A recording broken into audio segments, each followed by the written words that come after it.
Ini pernah direncanakan oleh suami istri di masa lalu, dituliskan di dalam kitab yang sangat populer. Persoalannya, begitu ibunya mengandung, istrinya mengandung, lahir anaknya usia 2 tahun, maaf, mereka punya rencana, anak ini insya Allah kita akan didik jadi lebih baik, keluarga kita lebih baik, anak ini akan jadi ulama. Qadarullah usia 2 tahun ayahnya meninggal. Ini kisah nyata. Ibunya ingat, saya tetap pertahankan untuk berubah jadi lebih baik, walaupun ayah tidak ada, saya single parent, saya rawat anak ini sebaik-baik.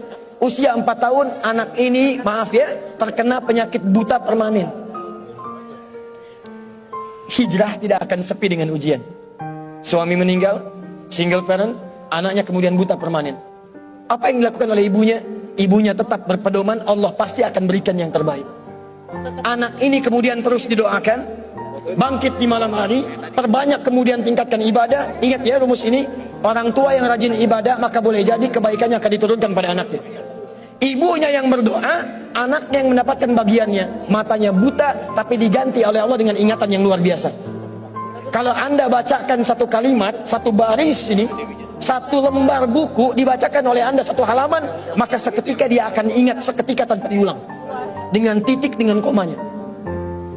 Anak ini kemudian dibawa ke sekolah Al-Quran, dimasukkan talaki ke syekh di sana. Syekh di situ kemudian membacakan pada saat itu surat Qaf, surah ke-50. Qaf dibacakan sampai akhir ayatnya. Anak ini anak yang paling kecil teman-teman, mata buta, gak bisa ngelihat. Teman-temannya berada di atasnya usianya, ada yang 6 tahun, 7 tahun, dia 4 tahun.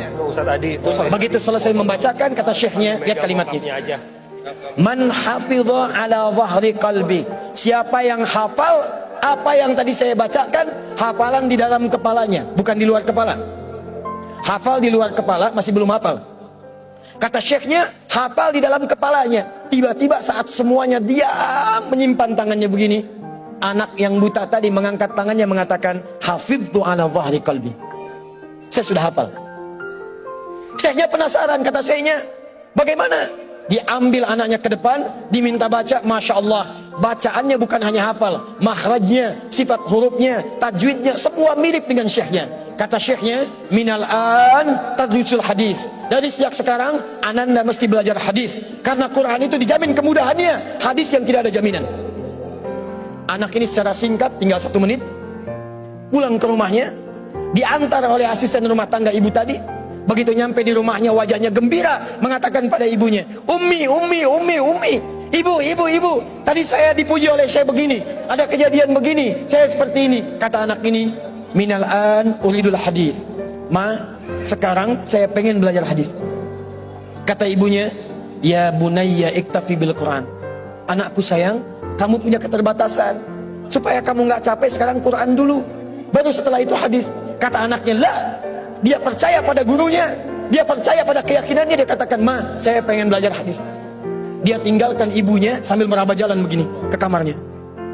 Perhatikan baik-baik, begitu ibunya melihat, ingat kemudian dengan suaminya, ingat tentang rencana mereka, ingat tentang mereka punya rencana masuk surga bersama-sama. Teman-teman, ibunya langsung masuk ke dalam kamar, dia bentangkan sajadahnya di mihrabnya, dia salat 2 rakaat, dia bermohon kepada Allah.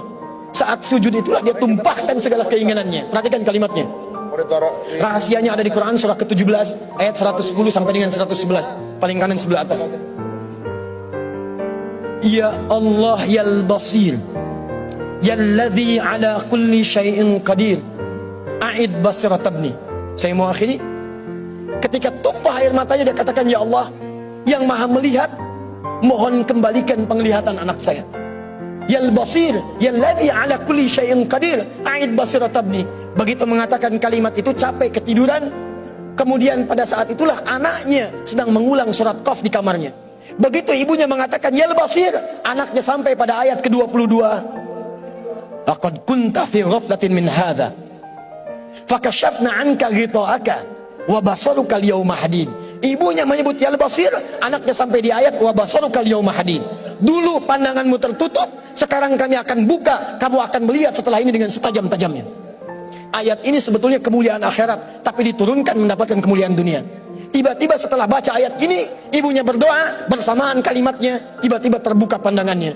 anak ini bisa melihat kembali. Saking kagetnya dia lompat, dia kejar ibunya. Ummi laqad ra'ait. Ma, saya bisa lihat lagi. Ma, saya bisa lihat lagi. Ibunya kaget kemudian terbangun. Dia peluk anaknya, dia katakan, "Nah, mungkin kamu melihat bukan dengan hatimu. Kamu melihat bukan dengan matamu. Rubbama ra'aita biqalbik, laisa bi'ainik." Mungkin bukan matamu tapi hatimu. Waktu habis. Kisah belum selesai. Tinggal 1 menit. Boleh 1 menit? Lihat sini. Kata anaknya, "Mah, saya melihat dengan mata saya. Ini mama pakai baju ini. Di sekitar kita ada benda-benda ini." Allahu Akbar. Ibunya kemudian yakin anak itu bisa melihat. Dipeluklah anaknya. Keduanya kemudian menangis. Dan ibunya sejak saat itu yakin bahwa anak ini punya kemuliaan besar di masa depan. Maka disekolahkanlah kemudian tempat-tempat terbaik. Belajar hadis terbaik. Diingat segalanya. Cepat luar biasa. Anak ini kemudian dikenal dengan luar biasa di masa depan. Nama anak ini adalah Muhammad. Bapaknya yang meninggal namanya Ismail. Kakeknya namanya Ibrahim. Kakek buyutnya Al-Mughirah. Eyang buyutnya Al-Bardizbah. Tinggal di kecamatan Ju'fah, di Kabupaten Bukhara, Provinsi Khorasan, negara Uzbekistan sekarang. Kelak di kemudian hari, dia dikenal dengan nama daerahnya Bukhara, dengan Al-Bukhari. Itulah kisah Imam Al-Bukhari.